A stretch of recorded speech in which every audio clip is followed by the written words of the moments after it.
get started, I just want to welcome everybody to our Monday night hangout. Tonight is the team Zoom, so every Monday you can expect something, whether it's a workshop like last week, or a power hour, group live power hour, or a call like this, or a guest speaker, or a link to another call, or whatever the case might be. Monday night's kind of our jam.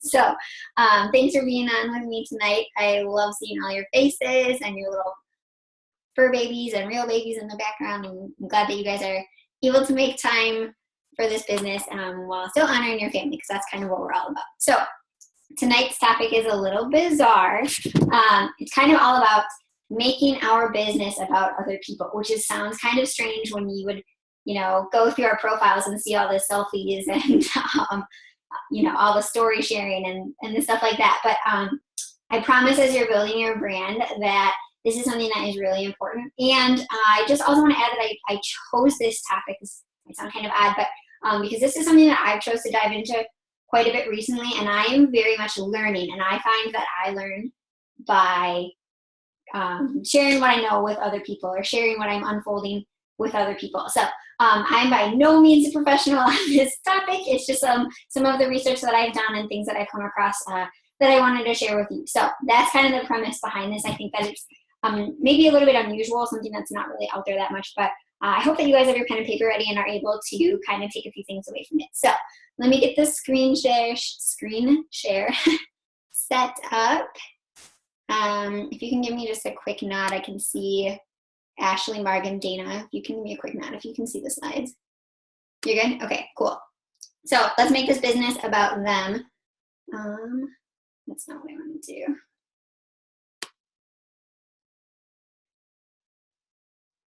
Shoot. Okay. Here we go. All right. So this is our little outline. So a very fourth grade basic science. We're not having science class right now, but just a couple things that science says about our brain and the way that we process things and make decisions. I want to go over, and then how we can turn that into what we share in the way that we post, in the content that we put out there, and then in the conversations that we have behind the scenes. So let me just check the chat box really quickly. Cameras, okay. Stephanie, it's okay. Okay, I'm glad you can hear us. If you, sometimes in the lower right or left corner, if you just want to click on the little camera button, like the first time you hop on a Zoom, it gets kind of wonky, but I'm glad that you're here with us and that you're able to make it tonight. All right, so here we go. Let's dive into science. Okay. There's a part of your brain, it's called the limbic system, not important, don't write it down, but that is really affiliated with your feelings and your emotions, okay? So anything that, I don't know, gets you emotional or triggers your motivation and stuff, that is done in that part of your brain. Another really interesting thing that I find fascinating is that there's something else that system does. It contributes heavily to decision making, okay? So it's not the only part of the brain that does that, but this area that houses your emotions and your feelings and your inspiration, motivation, contributes heavily to decision making, okay? In terms of what we're talking about, think of people making the decision to work on their health and join your challenge group, all right? Something else that is also interesting is that logic and deep thinking is not hosted in that part of the brain. So what does this mean for, let me explain that. Let me give it an interesting example. Okay, so what I mean by that is, let's all go back to high school for a second. And if logic was hosted in the same part of the brain as decision making, right? None of us probably would have gone toilet papering, because we know that we would have gotten kicked off of the volleyball or the basketball team or whatever, but we probably all did it at some point anyway, right? If logic was housed in the same part of the brain as decision making, we would take our measurements or step on the scale, be unhappy with what we see, and then be like, okay, that's a good enough reason for me to work out, or I'm going to go ahead and load up on veggies and protein right now and skip the sugar, or whatever the case might be. But it just doesn't work like that. So much of our decision making is based on our feelings and how we feel, obviously based on our feelings and whatnot. So making those decisions, like deciding to hit Success Club, or choosing to jump in a challenge group, or things like that, are really all come from that limbic system that's that part of the brain that works with our feelings and our emotions. So what this means is that when we are reaching out to people, whether it's conversations or in our posting, triggering things that make them feel something is far more important than trying to, as Summer Tucker would say, logic them to death. Okay, so just kind of, feelings are what make people decide to seek your help, not the logic. So what I mean by that in terms of posting, we could all benefit from moving away from the like $4 Starbucks example to the $4 Shakeology example. If you don't know what this is, basically Starbucks costs the same as Shakeology, and I'm sure you've all seen a post like this. I know 100% that I've made a post like this, probably 2 or more, and they probably had a stockpile photo in it, which is a big no-no. So if you've done this, I am not pointing any fingers at you by any means. It's just something that I've come to notice recently that doesn't really pull at people's strings. Now, maybe if you are talking to somebody with a little bit of an emerald personality and they like the numbers, it might trigger a little bit of something. But, comparing like numbers like that, like, oh, it would make way more sense to spend $4 on Shakeology than on Starbucks, just doesn't trigger people in the same effective way as it would be if we turn that into a more feeling-ish post. So when we are sharing about our workouts, let's do it in a way that makes people think that they can do it too. So while it's all fine and good, and I love seeing all your workout posts, portray yourself in a way to inspire other people that they can do what you do. Or, instead of just being like, 21-day fix, upper fix done, like, I'm giving you a fist pound through the screen because I'm really proud of you. Your challenge group wants to see that. But as far as reaching other people like you want to do on your social media, putting maybe, explaining it a little bit more or what it does for you personally, or sharing that, hey, you're still being proof of the product by working out, but a different way you could do so is it could be a photo of you doing your workout. Then the language could be a story instead about like, hey, you guys, while I was working out today, I was thinking about this one time, and then go into a story of that is breadcrumbing kind of who you are. So you're still showing people that you're being proof of the product, you're working out, but you're not doing it in so much of a way that's like, high five, look at me, I did my workout, if that makes sense. Another thing that we can do too, like when we're posting our food pictures and stuff like that too. Okay, so I do so in a way that makes people salivate. Maybe that's a little bit extreme, but it can be the same kind of thing. It doesn't have to be like, hey guys, look, I'm eating grilled chicken and broccoli. It can be a picture maybe of your healthy plate in front of you and your spouse or roommate or whoever's sitting across the table from you outside, and you can say, oh my gosh, I really like eating dinner outside. And you're not really talking about the broccoli and the chicken. They can see that on your plate, but you're talking about, something about who you are, that you like eating outside. Okay, so again, it's still showing that you're doing all of these things, these vital behaviors that you're supposed to do, but it's not just the like, boom, look at me and what I'm doing. You're sharing about you and letting people relate to you, because guess what? Maybe they like eating outside too, or maybe they have the same memory that you shared about while you thought about while you worked out. Things like that. Those are just kind of a couple of really loose examples. The easiest example, or post, not example, that you can ever do when you are looking to tug at people's strings or make them feel something is share something from your personal development takeaway from that day. Okay, so what I mean by that is, don't take whatever message you've read, don't necessarily apply it to the coaching world, but apply it to your marriage or your relationship or your career or your parenting or, your friendships or whatever. Post that on your social media, and give credit where credit is due, of course. But sharing something from your personal development is going to make people, it's going to tug at their strings. Like, think about when you read your book and you're like, oh my gosh, me too. I can so relate. Yes, I want to do that. That is the kind of excitement as you read that book that is so easy to pass along to other people. So again, if you're like, I have nothing to post about today, we all feel like we have those moments. Just open up your personal development book, or as you're reading, make a special symbol or star in the margin, so that you can go back to that at some point when you're stumped. So like anytime you're like, I need something to post, you'll have all these little asterisks or stars or smiley faces or whatever in the margin. You can just pick one and pop it up on your social media. This next example isn't really necessarily about making people feel something, but I think it's applicable because it's an example of how we can pull our followers out of their shadows, if that makes sense. And what I mean by that is you undoubtedly, every single person on this call, on this team, has people that follow them but never interact with them. So they don't like anything, they don't comment on anything, they don't send you messages, but they're seeing what you're doing. So to pull those people out of the shadows so that you know who they are, post something ridiculous, like, what is your middle name? Or drop your first job below, or just silly stuff like that that's completely unrelated to coaching, but it'll get, a decent amount of traction. And then it's a great way to be able to start a conversation, or kind of forever have this bank of common knowledge. And you never know what kind of story someone else is going to share behind their first job or where they got their middle name. So it kind of gives you a conversation starter and a piece too. And it makes them, like, who doesn't love sharing stuff about their life when they're asked like that? Like, if you're a mom or a dog mom, when you ask someone to post a picture of their puppy or their kid below, like, of course they're going to do that. People love showing off their life and showing off their stuff like that. So those are a couple of really easy ways to make people feel something and pull them out of the shadows. So let's move on to conversations behind the scenes.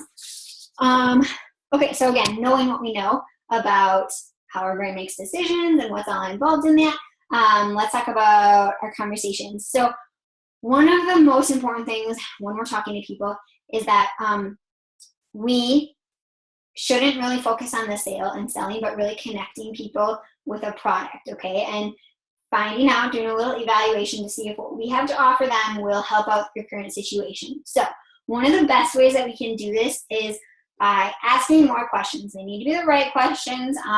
In my experience, I feel like situational questions are definitely the way to go. Let me give you a couple of examples of that. So what I mean by that, ask for background information. Say something like, have you ever done any of Shaun T's programs before, like Insanity or T25? Kind of get a feel for, have you ever worked out at home before?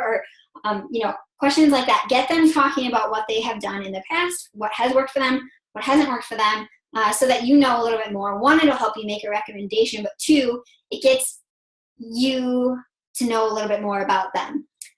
So yeah, asking background information, scribble that in your margin. Another question that you can really ask them is, trying to find out what the person's demeanor is toward starting a new program in the summer, like right now. Okay, so you can say something like, are you like me and waited until the last second to, kind of get ready for summer? Or are you like me and, don't really like to meal plan in the summer, or something like that. But starting a question with, are you like me? Again, it's not making it about you, but you're building that relationship with people, okay? So you're making them feel something. You are finding out information about them, but you're also making them feel something, okay? Another example would be trying to find out how they feel about their current health and wellness situation. So anytime somebody interacts on your social media page, it's really easy to send them a message that says, hey, I noticed you liked that post yesterday about my workout. Do you already have a plan? Do you have any goals right now? What are you currently doing? Something like that. Do you go to the gym? Do you run? That kind of thing. Or would you be interested in talking about my challenge group that I'm starting next week? So again, kind of going back to those, ask about background information is number one. Find out, the person's demeanor toward starting something new, like in the summer, like right now, or trying to find out how the person feels about their current fitness situation, okay? And like I said, these are all really good questions to ask them because one, it gets you to know them, but two, it gets them talking about themselves and really building that relationship. So here's the kicker. What you learn about these situational questions, their responses, and your interaction back with them can really steer toward a transformation, and that is the ultimate goal. And at that point is when you're going to decide if what you have to offer, your challenge group, your Shakeology, your at-home fitness program, is a solution to what they need right now, okay? So let's see here. You kind of, just explore whether or not a challenge group can help them with what their goals, because everything, again, I'm just going to say one more time, that we learned from their situation questions, their answers, can steer toward that transformation. So, and then, I forgot to mention on that last one too. I have PD recommendations if you kind of want to expand on these topics at all. This one specifically, spin selling, is really about going from the situation to the transformation and how you can do that. And then that last one, I'm going to just go back really quickly. How to win friends and influence people is about, making your conversation and your interactions and whatnot about other people. So let's give a quick recap. If you're sitting here for the last like 15 minutes and I'm like, I have no idea what this girl is talking about, that's okay, because I'm still in the very preliminary stages of figuring out what I'm talking about as it is. So, but if you got nothing out of that, just know this. As you're building your brand, do what you can to make it about other people. Make people feel something when they go to your page. Add value, of course. Give credit where credit is due, that kind of stuff. But see what you can do and how you can spin your posting and your conversations to be about other people and not yourself. So instead of making it about you, work to make people feel something from your posts and your content. And behind the scenes, word your conversations to get to know them, particularly with some of those situational examples. So I call it action tonight. It's kind of intense. It's more like homework than anything. But I'm going to challenge you to be a little bit vulnerable and bold and go back to your social media page, whatever platform you like the best. Go back to a recent post that got very little traction and look at what you said. Okay, of course, there's going to be other factors in like time of the day and was the picture clear and stuff like that. But specifically looking at your verbiage and what the story tells, look and see what you said, and then go ahead and see what you maybe could have done differently. And then I want you to do the exact same thing with a recent conversation that fell through, whether it's you didn't hear back or they just weren't ready or whatever the case may be. But look at your verbiage, see what you said, and then maybe see what you could have said instead. So I know that how we get really excited about sharing our journey and our progress, and obviously we're all coaches because we love the products, and Beachbody has done a whole lot for us, and we get really excited to share that with other people. But especially with the one-on-one stuff, it's just really vital to make sure that, to thrive in this business, that you are really putting the needs and the, feelings and whatnot of other people kind of ahead of yours to really move forward and maximize the number of people that you reach. I'm going to go ahead and stop screen share. We have exactly 12 minutes left on the call. If you guys have any questions in particular about this topic, and why don't we start there? If you have any, or maybe not even questions, but like something you've noticed, or maybe you can share an example of a post you had that got really great traction or something that didn't. So let's kind of keep it on topic for like next 5 minutes, and then we can jump to other questions if you have those. So go ahead and unmute yourself if you have anything that you want to say. Hey, Allie, glad you're here. And Stephanie, I think this is your first call too. That's so exciting.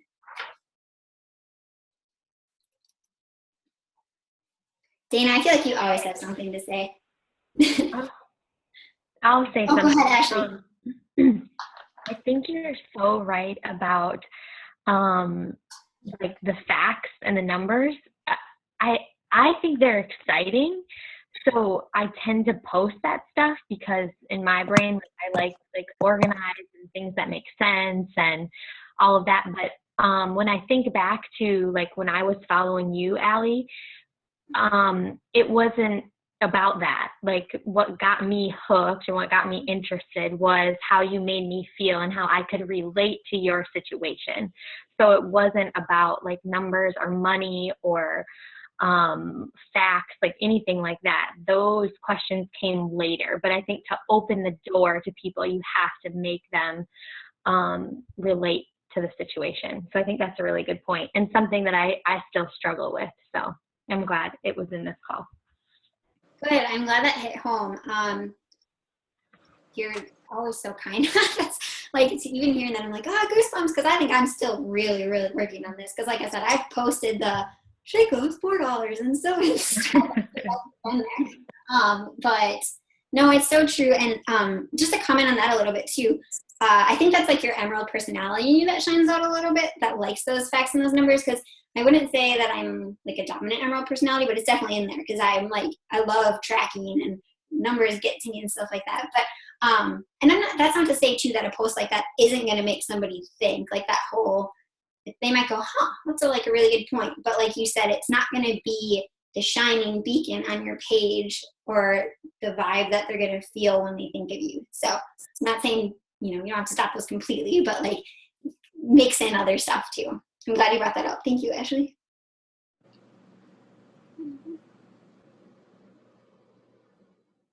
What about, maybe you guys can kind of look to, go for it.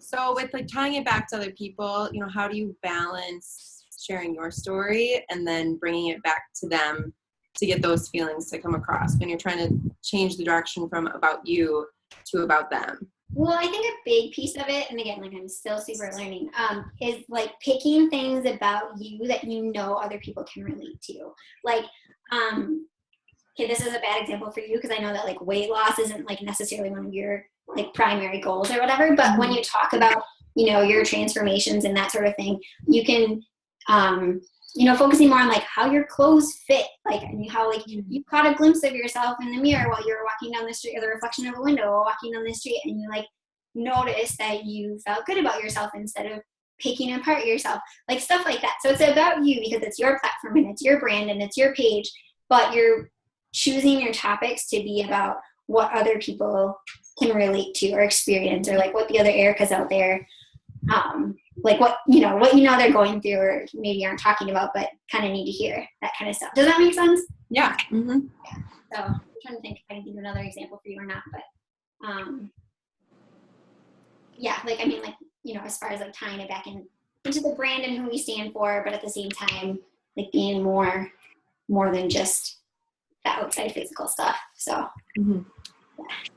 that's a really good question. It's not easy. It's like, and especially like newer coaches that are on here too, keep in mind that like this is kind of like I don't know what the right word is, but like maybe a topic for like down the road. Like if you're overwhelmed right now, that's totally okay. But just kind of think of like, you're not going to get this in like 2 months. I'm still learning, and I haven't even been coaching for 3 years yet. But like, if someone goes to college for 4 years plus to get a degree to do their job, like you're going to learn so much. Like if you would go here we go, talking in circles. If you go back and look at my posts from like, I don't know, we'll say August or September of 2014, just like 2 or 3 months after I was a coach, you'd be like, oh, like the girl did not know what she was doing. But it's like a growing process. I actually have some of them saved. Maybe I'll share them in our team page because some of them are really funny. Like I don't know how I got them. My mom's probably the only person who liked them. But it's like a growing process. But I think the earlier that you think about this side of it and implement it, it'll be better for you and your market and your content and your brand and everything you're trying to build. So.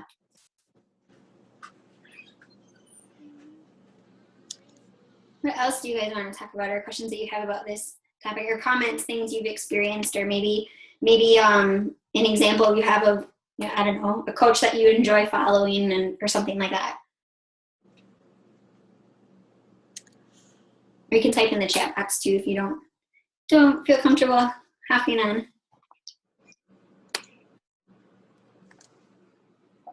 Let's see here. What else can I give you guys in the last couple minutes?